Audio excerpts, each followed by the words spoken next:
to me. Information, news, and entertainment on demand. WSRadio.com. Accomplishment Coaching is proud to present the following fine programming. Accomplishment Coaching, where coaches lead and leaders coach. AccomplishmentCoaching.com.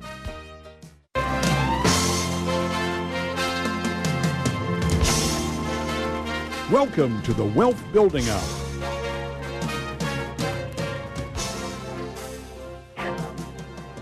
Barbara Weltman here. Thanks for joining me. I'm the publisher of Big Ideas for Small Business, Idea of the Day, and author of J.K. Lasser's Small Business Taxes. 2018 edition is now out. And I really appreciate you joining me today because we have an exceptional guest. He's Andrew Sherman, who's a partner at the law firm of Sayworth Shaw in their Washington, D.C. office. He focuses his practice on issues affecting business and growth for companies at all stages. But more importantly, he's a wonderful author. He's the author of one of my favorite all-time books, Road Rules, Be the Truck, Not the Squirrel. And today I'm looking forward to talking about his most recent book, Death by Engagement, a compelling case for eradicating the killer in your workplace. How the title is Crisis of Disengagement, how apathy, complacency, and selfishness are destroying today's workplace. Hi, Andy. Welcome back. Oh, it's great to be here, Barbara. I've missed you. Yeah, well, I know we will connect on Christmas Day, I'm sure. Absolutely. As usual. Absolutely. Anyway, a great book, really interesting, but maybe you should start out by defining what you mean by disengagement. Yeah, so, some of your listeners may be wondering, so why is a corporate transactional lawyer who occasionally writes about the meaning of life writing about this issue of disengagement, which is typically an HR consulting topic? And the main reason is that, when I look at some of the other books that I think you and I have talked about in the past, like essays on governance and harvesting intangible assets, I realized that I was missing the third leg of the stool when it comes to building companies and building valuation and building wealth, either at the company level or at the individual life enrichment level, and that was the issue of culture. And as I dug more into it, I stumbled on the Gallup study from a few years ago, and we'll get into that study hopefully in our two segments together around just how disengaged our workforce is. And so, I define disengagement as being disconnected, being dysfunctional, being out of alignment with the goals of the organization or with where your work sits in the overall meaning of life or your true life's purpose, or whether you're just overall happy at work, whether you're passionate at work. And it's shocking to me how many of us are sort of muddling through our lives and our work without taking any pleasure or enjoyment from what we're doing. And that has a negative effect on our health, on our mental wellness, but even more importantly, in the context of business, it has a very negative effect on companies' productivity and profitability and ability to innovate. And so that's why I sat down and wrote the book, and I'm hoping that along with Gallup's efforts and others that we can almost shake America by the shoulders and say, hey, either get happy, and if you're not happy, move on, but don't sit there in zombie mode and just take up a cubicle in someone's office and draw a paycheck just for the heck of it. Well, I was shocked by the statistics that you reported about how many of our workers are really disengaged. They're either mildly or completely. It's incredible. And remember, Barbara, these are data. These is not some supervisor saying, hey, Barbara reports to me, I don't think she's very engaged. These are self-described surveys. These are people talking about how they feel in the workplace. And if you want to, let's rip into the data real quick. Yeah, sure. Go for it, yes. Yeah. Because it's startling. So there's 4%, 4 out of every 100 Americans describe themselves in the workplace as highly engaged.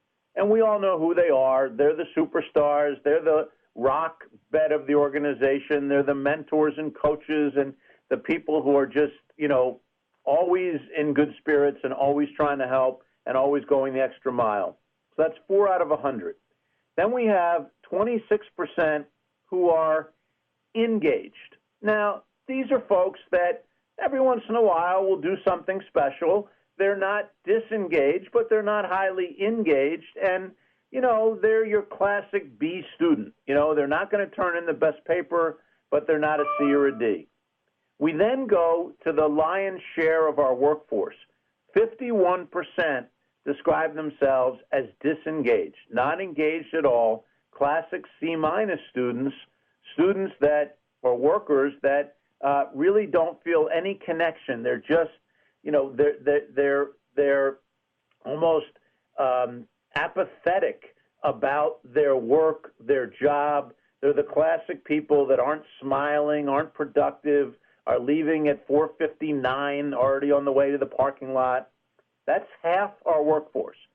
And then the really scary number, the number that really keeps me up at night turning, is the 19% who describe themselves as highly disengaged. And the highly disengaged, which is 1 out of 5 people in our workforce, are saboteurs. They are the people that they are super unhappy, and they want you and I to join them in the unhappy category. So just pause for a second and think about the impact of that data, which has been, published and republished and redone as recently as December of last year by Gallup, impact on profitability, innovation, creativity, our global competitiveness, a small company's ability to grow. I mean, think about the societal implications at the company level, and at the personal level, it's spilling into disengagement in our communities, in our marriages, in our families, in our churches. People are feeling so disengaged at work that a recent University of Toledo study of 17,000 people found that disengaged employees feel more insecure. They're more likely to contract ulcers, diabetes, hypertension, heart disease, depression, alcohol and substance abuse. I mean, this is a serious problem, even suicide. I mean, when people have lost their way and feel no connection to the meaning of their work, it's not good.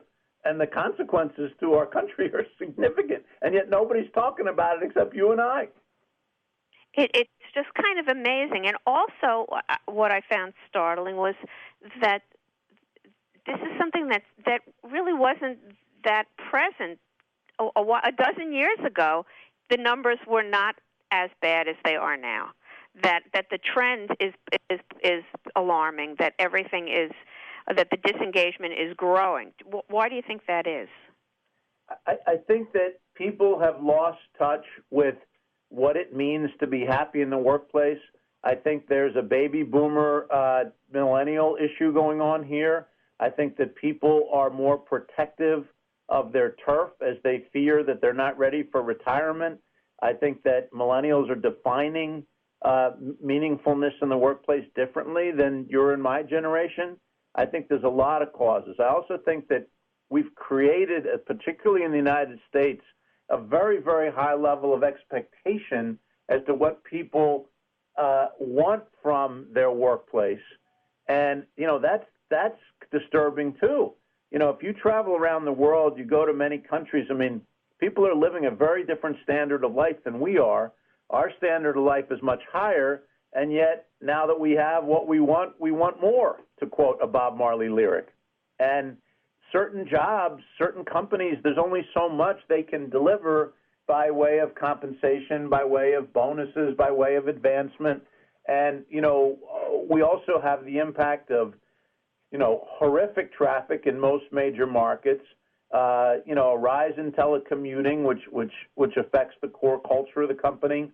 There's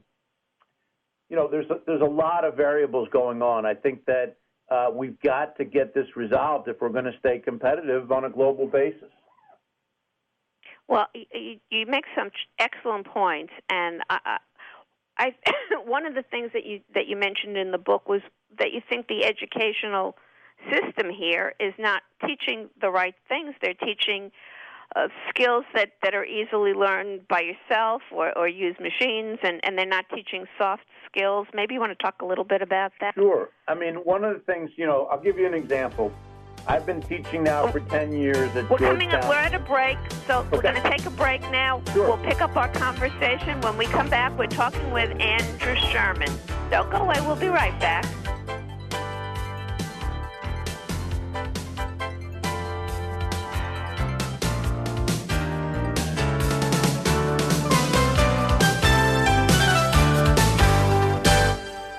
A podcast or radio show on WS Radio is a great way to create content marketing. Turn prospects into customers into raving fans. Contact Wade at WSRadio.com or call 866-WS-RADIO. One person has the power to change the world, impact millions of lives, and leave a legacy for lifetimes to come. That person is you. In the New York Times bestseller, What is Your What? Steve Olsher, award-winning author and founder of the Reinvention Workshop, reveals his proven process that has helped thousands of men and women discover, share, and monetize the one thing they were born to do. Grab your free copy now at www.whatisyourwhat.com/free. That's www.whatisyourwhat.com/free. Take a break from politics. Tune in and learn something. WS Radio shows are worth your time and are filled with tips and advice. Add us to your lunch routine, and we'll give you a meal for your mind. I raised $8,000 to build schools for South African children. After realizing how many people go hungry in San Diego, I now volunteer at a food pantry. I'm spending the next year doing volunteer projects across 3 countries and helping in ways they designate to be the most helpful. The World Link program at the Joan B. Kroc Institute for Peace and Justice recognizes the potential of youth as agents of social change. Learn how you can help youth become a generation of leaders in action at peace.sandiego.edu. Small businesses are the lifeblood of America's economy. Every Thursday, SBA Radio interviews industry professionals and is dedicated to provide small businesses with timely insights and innovations. Visit www.sbaradio.us for details. Hi, this is Rob Barnett, CEO and founder of VinVillage.com and the Wine and Dine Show on Vin Village Radio. Do you have a wine, event, product, or service to promote? Then contact VinVillage.com to reach thousands of wine lovers across the country. VinVillage connects like-minded wine enthusiasts with unique and exclusive wines, events, products, and services. To learn more, contact us on VinVillage.com. VinVillage is where wine lovers connect. Hi, Scale listener. This is David Finkel, co-host with Jeff Hoffman of Scale Your Business Radio. I wanted to let you know that our newest book, Scale, was just released and encourage you to get your copy. The book will give you 7 proven principles to grow your business and get your life back. It's for every entrepreneur who ever wondered if they really own their business or if their business owns them. It'll help you to work less by getting your business to produce more. Get your copy online or at your local bookseller. For more information, go to scaleyourbusinesstoolkit.com. Talk to me. Information, news, and entertainment on demand. WSRadio.com. Accomplishment Coaching is proud to present the following fine programming. Accomplishment Coaching, where coaches lead and leaders coach. AccomplishmentCoaching.com.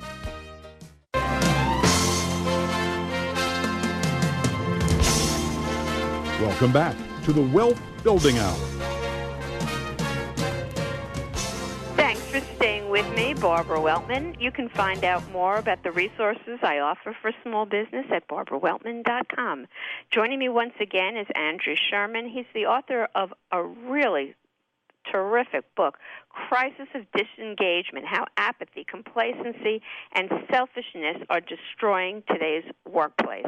Andy, before the break, you were about to tell my listeners what's going on in the schools and how they're kind of not helping the situation any. Maybe you can elaborate on that. Sure. So, as we move towards a society that will transition towards automation and big data and robotics in so many different ways, our human advantage right, is our humanness. I mean, our ability to think, to show compassion, to show empathy, to demonstrate emotional intelligence. It will hopefully be some time before robotics can have critical thinking skills the way that we can, although that time seems to be coming up. And yet, I was explaining that, I've been teaching for 10 years now at Georgetown Law School.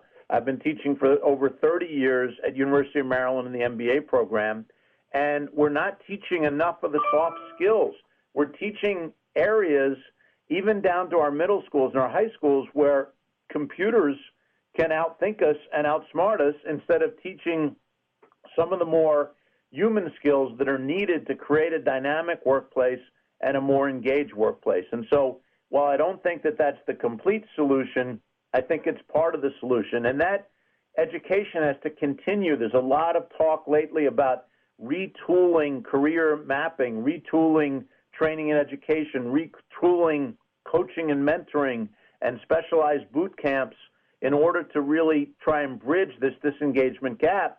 And even a recent article, I think, in the Wall Street Journal that came out around reverse mentoring, where millennials would actually be mentoring baby boomers to help, again, bridge the gap between the various expectations and differences in managerial and leadership styles in the workplace that are having this ripple effect, on companies' productivity and on our economy overall. I'll tell you one last important point. Just recently, the NACD, the National Association of Corporate Directors, appointed a blue ribbon commission on the role of corporate culture as a strategic asset. And one of the points that I make in the book, as you may recall, is that part of the problem in disengagement in our companies, both nationwide and worldwide, is that leaders and board members are not aware of the problem. So by boards and the NACD focusing on culture as a strategic asset, we may see over the next couple of years some improvements in the disengagement data, which, as you said at the beginning of the show, in its current form, is very, very disturbing at many, many different levels.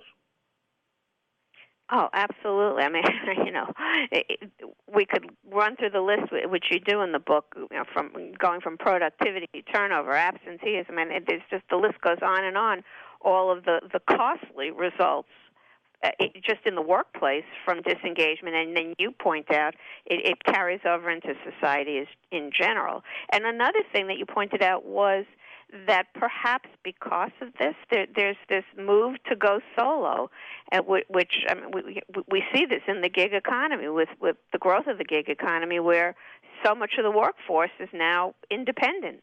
Yes, people want to take greater control of their own destiny, and that's a big part of what's driving the gig economy. The problem with the gig economy is I'm all in favor of it, and even my own daughter has become a member of the gig economy, but if all of us become gigs, that's really going to have to redefine compensation, benefits, org charts.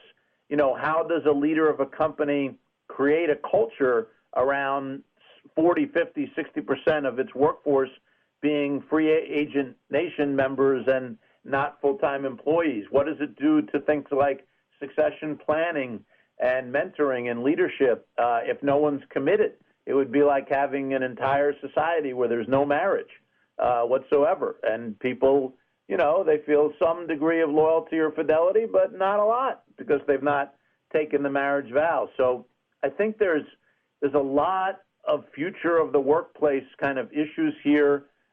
Here at Cyfarth, we've got a future employer initiative where we're looking at these things from many different aspects, from legal and regulatory to the impact on culture to what will the future employer look like, and how do we anticipate those issues as best we can? And I'll tell you, just so we're clear, this is not just a U.S. issue. In fact, the U.S. is surprisingly, Barbara, doing better than most. In Japan, a staggering 94% of the workforce describe themselves as disengaged. And on a worldwide level, according to Gallup studies, 15% of the world's 1 billion full-time workers describe themselves as engaged at work. So we're actually doing a little better than some countries, but we're not doing as well as the Germanys and the Chinas and other emerging economies that, frankly, are doing a better job of creating expectations in the workforce and managing those expectations around maximizing people's productivity. Well, certainly your book is very timely, and it should give every listener pause and at least to give attention to the matter and think about it. The last part of your book has 30 things to foster, inspire, and sustain engagement. Maybe you can just give a couple of examples. Yeah, let me give one reverse example.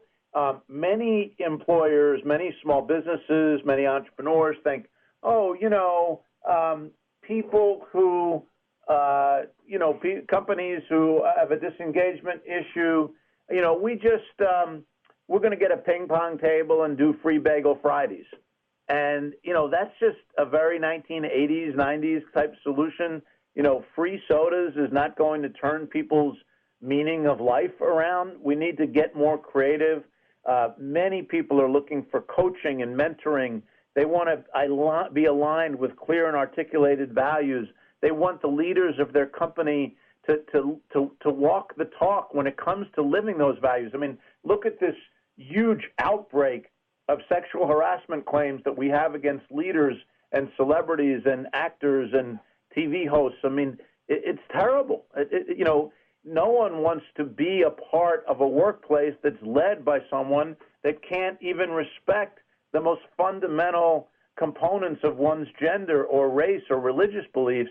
A lot of that leadership has to change at the top. The other thing that I talk about in the book that would help is CSR, corporate social responsibility, corporate citizenship. Again, people want to belong to something bigger than themselves, to give them that life meaning, to feel good about work, to be able to answer the question when you get home at night, how was your day, honey? And to have something meaningful to answer when someone asks about your day. All of these things need to be looked at by leaders of companies, by entrepreneurs, small companies, big companies. It's not unique to high tech versus low tech. All industries, companies of all sizes, we need to move the needle. We need to do better, Barbara. We really do. Have you come across any company that seems to be doing it right, where there's a high percentage of engagement? Well, the problem is, as I did my research for the book, and the same thing happened in my Harvesting Intangible Asset book, it's always the same names. In the Harvesting Intangible Asset book, it was the 3Ms and the Googles, and then you do the same type of research on engaged workplaces, and it's the same companies over and over again that seem to be getting it right. Why can't we take a page out of their playbook? Why can't we mimic those best practices, talk more about those best practices in open forum? And, we're also gravitating towards different types of workplaces. I mean, look at the growth of WeWork. Look at the growth of, common and shared spaces. I mean, that's going to also impact, I think, this engagement issue over time. Yeah, I think that there's so many moving parts here. I think part of what you point out, some of it is generational, but the disengagement is for all generations. But I think part of it is because of generational issues and just our backgrounds, our training. There's just so many things going on here. Any last-minute thoughts from our listeners? And then we want to tell people where they can find the book. Sure. I think that I'd like to end it on a more personal note. I mean, this Thursday is Thanksgiving, all about gratefulness and appreciation. And, as we approach the Thanksgiving holiday, let's look at our jobs and our work a little more glass half full than glass half empty. The real opportunity is this 51%. Because if they can be moved up into the 26%, we'll see real changes in our GDP. If we lose that 51% to the 19%, we're heading to a dark place. And so I would say, look at your life, look at the meaning of your life, what makes you passionate, find the joy within your work, and if you can't find it, give yourself the gift of moving on. Give yourself the gift of doing something different. We have limited time on this planet. And it's not. We have limited time on the show. I want to make sure that everybody, Andy, that everybody knows. Crisis of disengagement, how apathy, complacency, and selfishness are destroying today's workplace. Great book by Andrew Sherman. You can find it on Amazon and at bookstores, and I highly recommend the book. For more about me, go to BarbaraWeltman.com.